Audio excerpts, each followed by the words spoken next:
Hey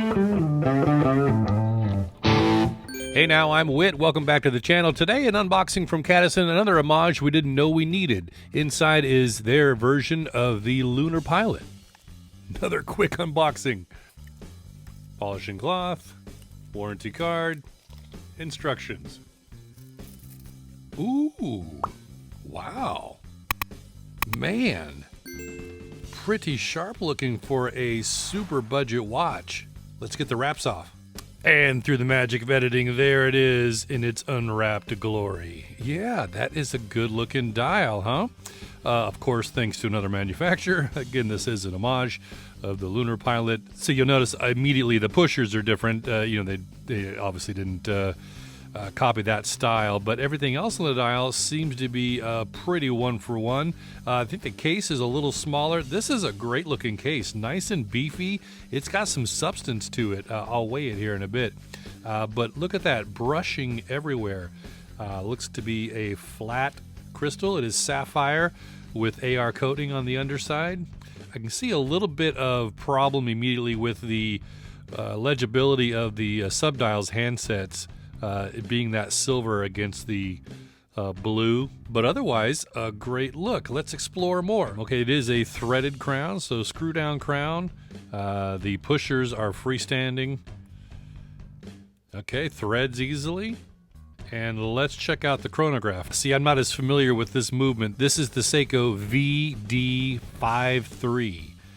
So you can see, if I look at those subdials, they're set at 0, so this is the running seconds hand that's ticking right now. Let me confirm that. Yeah, see, so I started the chronograph and see the 60-second is timing down here. So I notice an immediate problem with the overall functionality of this watch. Can you spot it? What am I, Dora the Explorer now? Can you see the problem with this watch? So you notice the bezel, the tachymeter? How the hell are you supposed to read that when the seconds hand is down here in this subdial? So a little bit of a faux pas there. I mean, either include the correct movement or ditch the tachymeter. Again, I think they're going for the looks of the original watch, the Lunar Pilot, but yeah, that's kind of a weird mashup here. Okay, so click again of the pusher here for the start-stop, and you see the running seconds on the chronograph stop there. The pusher feels weird, too. There's not like a positive click to it. It's just kind of squishy. Then the reset, that goes backwards to 60. Okay. Well, that's kind of a weird movement choice if you're going to follow the exact look of this. So, I don't know. You've got the same subdials, essentially, as the VK63, a 60-minute running for your chronograph. And then this is your chronograph seconds here, but that would be the running seconds on the VK63. And again, that useless 24-hour subdial. So that's the same with the other movement as well. So I think it would have been a better match to put a VK63 in here, even if you had to charge a few dollars more. But again, a nice case. And then you see this bracelet has got some brushing as well. Looks to be split pins for sizing. Oh, and it's a butterfly clasp. And that looks to be pretty decent. See, are there any half links or anything? No, just the two that butt up at the end there. Let's measure it so I can confirm their measurements. They say it is a 42 millimeter case. Yes, I'm getting 42.3 and a lug-to-lug of 48.4 millimeters. And you'll notice that those female end links drop down immediately. Whoa!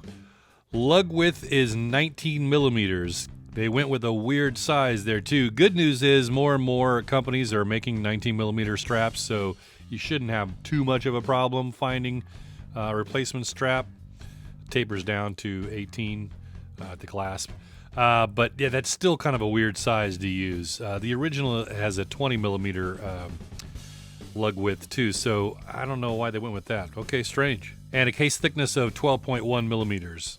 Actually, I thought it was going to be a little thicker than that. It looks kind of chunky. And it weighs 144 grams with all links on the supplied bracelet. Okay, I kind of touched on some of the specs, but let me give you the rundown. 316L stainless steel case and bracelet. It's got a sapphire crystal with anti-reflective coating on the underneath.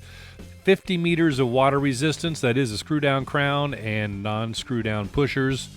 And you've got green luminescence on the handset and indices. We'll check that out in just a minute here. And again, this is the Seiko VD53 quartz chronograph movement. It's a tuning fork type quartz crystal and has a frequency of 32,768 hertz, plus or minus 20 seconds per month. There are 3 color choices on this model. The C7063 comes in a blue dial with silver subdials, an all blacked out PVD version, or this white with blue subdials.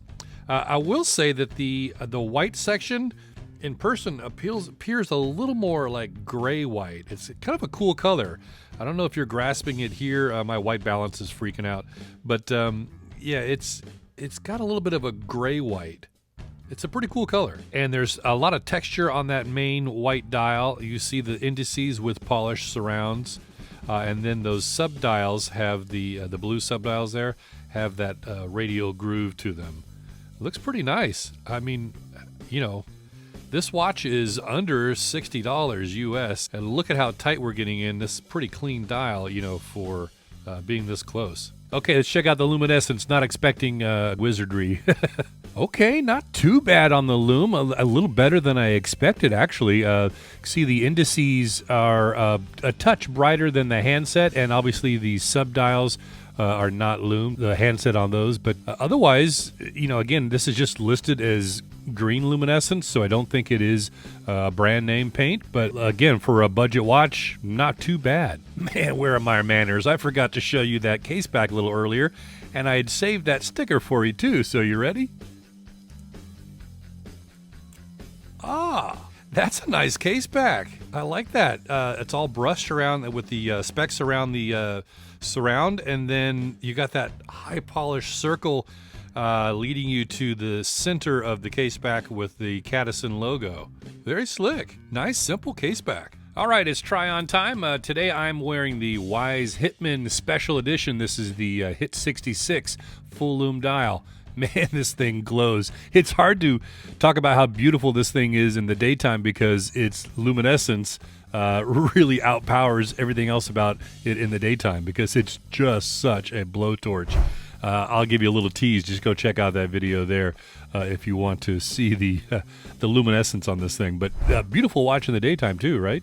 Ooh, that looks even better on. Yeah. Have not sized it yet. You can see, remember, this is a butterfly clasp. I've got an 8-inch wrist, and there's just a little bit. I feel like maybe I'm definitely only going to be able to take one link out, but it might even be too much. So, again, not having a half link, no telling where you're going to get on the sizing. But looks good, feels good. So the price on these is going to fluctuate a little bit based on, you know, what sales or coupons are going on with AliExpress. But I'll leave a link down below to the Cadisen store where you can pick this up. It's around $55 US. That's great, right? For 316L stainless steel, a nice solid case. And then again with that beautiful dial, a bargain. And as long as you can look around that tachymeter scale, I think it's a pretty good buy. Around 55 US, which is about 43 pounds. Or 50 euros. So, wow. Aside from the movement, what are your thoughts on this one? Leave a comment down below. And maybe check out this video next. I'll catch you there. I'm Whit with so many watches, so little time. And money.